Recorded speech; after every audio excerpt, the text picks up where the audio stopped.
Thanks to the company for sending us this tire pressure monitoring system. So we're going to take a look at what's inside the box. So first you've got the instructions, and then this is the monitor that will actually plug into like your cigarette lighter or your power outlet.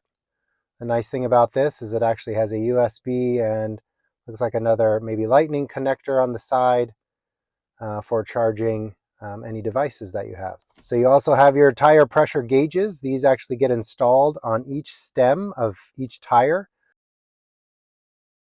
There's also a wrench, and these are safety locking screws, so those would go down first. All right, so we're going to install the stem cap.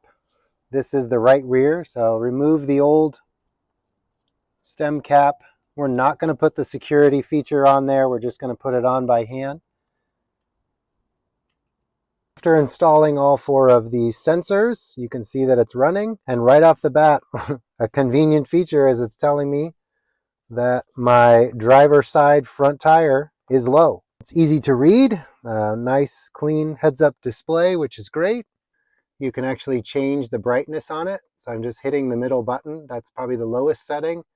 And then you just keep tapping it and it gets nice and bright. Setup was really easy, took 5 minutes. Literally, you just unscrew the caps that are there, screw the other caps, the new sensors on. Another nice feature of the monitor is it also gives you the temperature of the air in the tires.